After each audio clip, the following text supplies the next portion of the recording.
আজ গোবিন্দ চলে গেলেন কোথায়? গোষ্ঠ গোচারণে, প্রভাতে গোষ্ঠে গেছে। আর রাধারানী তিনি গিয়েছেন আজ এই কৃষ্ণবাদী জটিলা কুটিলার ঘরে, অর্থাৎ শ্বশুরালয়ে। রাধারানীরও বিবাহ হয়েছিল, মা হয়েছিল না? তারও স্বামী আছে, স্বামীর নাম আয়ান ঘোষ। শাশুড়ি জটিলা আর ননদী কুটিলা, এই ছিল তার সংসার। তবে কৃষ্ণবাদী, কিন্তু আমরা জানি কৃষ্ণবাদী, কিন্তু বৃন্দাবনে এমন কেউ নাই মা যে গোবিন্দকে ভালো না বেশি থাকতে পারে। কিন্তু তারা ছিল গোপন ভক্ত, লীলা করবার জন্য তাদের জটিলা কুটিলা হতে হয়েছে, কিন্তু আসলে তারা রাধা মাধবকে ভালোবাসত। তাই তো তাদের যুগল পাবে বলে রায়ধনীকে কাঁদাতেন। কেন জানো মা? কারণ গোবিন্দ আমার সব সইতে পারে না দুটি বস্তু, একটি হলো কারণ মনের অহংকার, আর একটি হলো কোনো ভক্তের চোখের জল। তাই তারা জানতো রাধারানীকে কাঁদালে গোবিন্দ আমার ঘরে আসবে, আর যখনই আমার ঘরে আসবে তখন ওই যমুনার ঘাটে তাদের যুগল না দেখে আমার নিজ ভবনে তাদের যুগলে দেখবো। নিতাই গৌর হরি বল। তাই আজ আমার রাধারানী সে চলে গেছে গোবিন্দ, আর যখন গোবিন্দ গোষ্ঠ গোচারণ থেকে সন্ধ্যাকালে ফিরে আসছে মা, রাধারানীর সঙ্গে নয়নে নয়নে তার মিলন হয়েছে। কেন মুখে বলা যাবে না? নয়নে নয়নে কথা হয়েছে। কি বললেন? রাধারানী বুঝতে পেরে ছুটে এসেছে যে বধূ আমাকে কিছু বলবে। ছুটে এসে দেখছে বধূ তাকে ইশারা করে বলছে রাধে। মাথার কেশটা স্পর্শ করেছে, মাথার কেশটা স্পর্শ করে 10 অঙ্গুলি দেখিয়ে চলে যাচ্ছে। আর যখন চলে গেল বুঝতে পারলো বধূ আমাকে যেতে বলেছে কোথায়? কেশর কুঞ্জে। আজকে সুন্দর করে কেশর কুঞ্জটা সাজাতে, হ্যাঁ কেশর কুঞ্জটা সাজাতে। তাই আজ যখন বলেছে সে কি আর থাকতে পারে মা? এই কেশর কুঞ্জে হয়েছিল কোন লীলা বলো মা? এই যে আজকে যে আমরা আস্বাদন করছি, এখনকার লীলার বিষয়বস্তু শ্রীমতী রাধারানীর কলহন্তরিতা মান।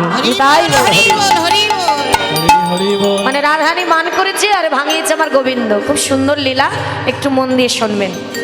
তাহলে গোবিন্দ রাধারানীকে বুঝিয়ে চলে গেল যে আজকে তুমি নিকুঞ্জ সুন্দর করে সাজাবে, কেশর কুঞ্জ। আজ নিশি 10 দণ্ডে আমি যাব সেই কুঞ্জে, আজ আমাদের যুগল হবে, মানে চরণ সেবা করবে, আনন্দ হবে। বলল বেশ বধূ, তাই হবে। সখীরা বলছে রাধে, ও রাধে। বলি বধূ তোকে কি বলে গেল রে? আমাদের একটু বল, আমরাও শুনি। রাধারানী বলছে কেন, তোরা বুঝিস নাই? বলে না, তুই হলি কৃষ্ণদাসী হরিদাসী, তুই যা বুঝবি আমরা কি তা বুঝবো বল? হ্যাঁ একটু বল না, বধূ তোকে কি বলে গেল? বলছে বধূ আমাকে বলেছে আজ সুন্দর করে কেশর কুঞ্জে সাজাতে। কেশর কুঞ্জে বধূ আসবে, আমি আজ সুন্দর করে কুঞ্জ সাজাবো, আর বধূ আসবে, আমি তার চরণ সেবা করবো। বাবা বাবা বাবা, এ তো বড় আনন্দের কথা। তাহলে আর দেরি কিসে? সখীরা সবাই মিলে গিয়ে সুন্দর করে পুষ্প চয়ন করেছে, সুন্দর করে পুষ্প চয়ন করে সুন্দর করে কুঞ্জটা সাজিয়েছে। কৃষ্ণ নাম বদনে করেছে আর কুঞ্জটা সাজিয়েছে। কুঞ্জ সাজিয়ে নানাবিধ প্রসাদ রেখেছে, যা যা বধূ খেতে ভালোবাসে প্রসাদ পেতে সব সাজিয়ে রেখেছে।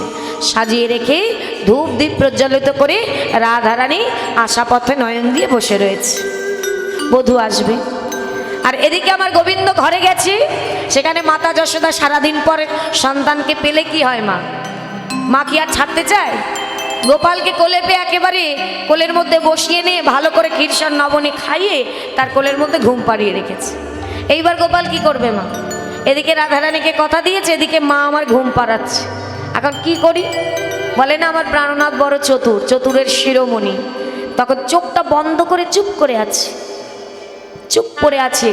কেন চুপ করে পড়ে আছে? যে যখনই মা ঘর থেকে যাবে অমনি আমি রাধার কাছে চলে যাব, তাহলে মার কথাও রাখা হবে আর রাধারানীর কথাও রাখা হবে। এইবার কি ভাবছে? গোপালকে যখন শয়নে দিয়েছে, মা ভাবছে গোপাল আমার ঘুমিয়েছে, যাই আমি গৃহকর্মে। মা চলে গেল গৃহকর্মে। আর এদিকে গোপাল কি করলেন? যখনই মা গেছে চোখটা খুলে হাতে মুরলিটা নিয়ে ছুটতে ছুটতে রাধে রাধে রাধে বলতে বলতে রাধার কাছে। কিন্তু গেলে কি হবে? পথে যখন ছুটতে ছুটতে রাধে রাধে বলতে বলতে যাচ্ছে মা, তখন কিন্তু পথে তার হয়ে গেল আরো একটা বাধা। মানে রাধার কাছে যাচ্ছে, কত বাধা, বাধা পড়ে গেল। কি বাধা? বলি ওই গোবিন্দকে পথের মাঝে ধরেছে একজনা, এক সখী। সে কে? বলি আর কেউ নয়, চন্দ্রাবলীর সখী পদ্মা, কারণ ওই রাধারানীর কুঞ্জের আগে চন্দ্রাবলীর কুঞ্জ, আর চন্দ্রাবলীও রাধারানীর মতন করেই তাকে ভালোবাসত।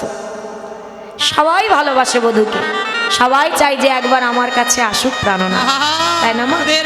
তাই চন্দ্রাবলীও রাধারানীর মতন সুন্দর করে কুঞ্জ সাজিয়ে প্রত্যেক দিন বসে থাকে। কিন্তু দয়াল কৃপালু, তার কৃপা হবে তবে তো তোমার কাছে যাবে, তার করুণা হবে তবে তো আমি তাকে পাবো। তাই প্রত্যেক দিন সাজায় কিন্তু তার কুঞ্জে যায় না। তাই তার মনে বড় কষ্ট, বধূকে ভালো তো বাসে।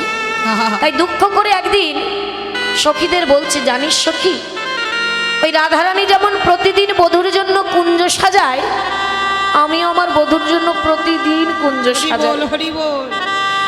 রাধারানী যেমন সুন্দর করে সেবার সকল গুছায় রাখে, আমিও তো রাখি। কিন্তু সখী জানিস, প্রতিদিন দেখি বধূ আমার কুঞ্জের সামনে থেকে ওই রাধার কুঞ্জে চলে যায়। কেন রে সখী, বলতে পারিস? আমি কি বধূকে ভালোবাসি না? বধূকে কি আমি পেতে পারি না? তার চরণের সেবা কি আমার অধিকার নাই? তাই আমিও ভেবে রেখেছি যে আজ বধূ না আসলেও কোনো না কোনো দিন বধূ আমার কাছে আসবেই আসবে। সত্যই যদি আমি তাকে ভালোবেসে থাকি, কোনো না কোনো দিন আমি তাকে পাবোই পাবো। আরে যেদিনে পাবো না রে, সেদিন মনের মতো করে এমন ভালোবাসবো যে জনমের মতো রাইধনীকেই ভুলে যাবে। কিন্তু সেটা তো হবে না মা। ওই যে বললাম, রাধারানী তো আলাদা কেউ নয়, গোবিন্দের নিজের বামঙ্গ থেকে তাকে সৃষ্টি করেছে। তাকে কি সে ভুলতে পারে? ভুলতে পারে না। রাধারানীকে ভোলা সম্ভব নয়। তাই আজ কি করেছে মা, আজ চন্দ্রাবলী বসে আছে অপেক্ষা করে যে কোনো না কোনো দিন তো বধূকে আমি পাবোই পাবো। আর সেই কৃপা হয়ে গেল আজ তারই। আর যখনই আজ কৃপা হয়ে গেল মা, গোবিন্দ ছুটতে ছুটতে রাধে রাধে বলতে বলতে যাচ্ছে, অমনি শুনতে পেয়েছে নুপুরের ধ্বনি।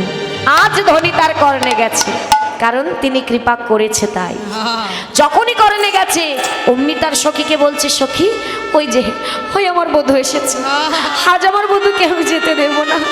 জানো, আমার বধূর হাতটা ধরে একটু আমার কুঞ্জে নিয়ে আয়, আজ একটু মনের মতো করে তাকে সেবা করি, তাকে ভালোবাসি। যেই কথা সেই কাজ। ছুটতে ছুটতে পদ্মা আগিয়ে বলছে, দাঁড়াও শ্যামনগর। সামনে দাঁড়িয়েছে, দাঁড়াও। কোথায় যাচ্ছ? এত তাড়া কিসে? চলো। হাত ধরেছে গোবিন্দের।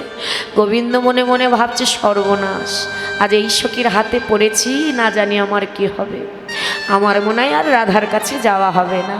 বলছে, সখী তোমায় বলি শোনো, আজ নয় অন্য কোনো দিন আসি, তোমার বাসনা আমি পূর্ণ করব। বধূ, আজ তো আমি আমার জন্য আসিনি গো, যার জন্য এসেছি তার কাছে বলবে চলো। হাতটা ধরে টানতে টানতে নিয়ে গেল, কোনো কথা না শুনে চন্দ্রাবলীর কাছে। আর যখন চন্দ্রাবলীর কুঞ্জের সামনে দাঁড়িয়েছে মা, আজ থেকে তো নয়, সেই শিশুকাল থেকে প্রত্যেক দিন বধূর জন্য কুঞ্জ সাজায়। আর আজ সেই প্রাণনাথকে নিজের সামনে দেখে নিজেকে আর ধরে রাখতে পারল না। যখনই তার কুঞ্জের সামনে প্রাণনাথকে দেখেছে, ছুটে গিয়ে প্রাণনাথ প্রাণনাথ বলে ছুটে গিয়ে চরণটা বুকের মধ্যে জড়ায় ধরে আছাড় খেয়ে বলছে, দয়াময়, দয়াময়, তুমি এসেছো দয়াময়। ও বধূ, তুমি জানো তোমার জন্য আমি আজ থেকে নয়, সেই শিশুকাল থেকে অপেক্ষা করছি। প্রত্যেক দিন কুঞ্জ সাজাই, এই দেখো না আজও সাজিয়েছি। এসো বধূ, এসো আমার কুঞ্জে এসো, আজ মনের মতো করে তোমায় সেবা দিই, আমায় সেবার অধিকার দাও। যখনই বলেছে, গোবিন্দ বলছে, চন্দ্রা আজ আমাকে যেতে দাও না, আমি কাল আসবো। বধূ আর বলো না, আর এই কথা বলো না, অনেক কষ্ট করে তোমাকে আমি পেয়েছি, আজ আর তোমাকে যেতে দেব না দয়াময়। আজ মনের মতো করে সেবা দেবে এই অভাগিত মায়। যখন নয়নের জলে লুটায়ে পড়েছে, নয়নের জলে কাঁদতে কাঁদতে গোবিন্দের চরণ ধৌত হয়ে গেছে, আর কি বধূ যেতে পারে? কারণ ভগবান ভক্তের চোখের জল সইতে পারে না। যখন কেঁদে চরণটা জড়িয়ে ধরেছে, বধূ তুমি যেও না। রাধারানীর কথা তার মনে আছে, কিন্তু তিনি মনে মনে ভাবছে তাই তো, আমি তো ভক্ত বাঞ্ছা কল্পতরু, এই ভক্তের বাসনা পূর্ণ করাই আমার কাজ। আজ যদি এই ভক্তকে কাঁদিয়ে আমি চলে যাই, তাহলে আমি কেমন ভগবান? আজ আর পারলাম না। চোখের জলে গোবিন্দ তার কাছে আজ সারা নিশি বাধা পড়ে গেল। সারা নিশি তার কিন্তু আর যাওয়া হলো না। মা দেখেছো কত প্রমাণ? ভগবান শুধু লীলা করেনি শোনার জন্য, শেখার জন্য, জীব শিক্ষা।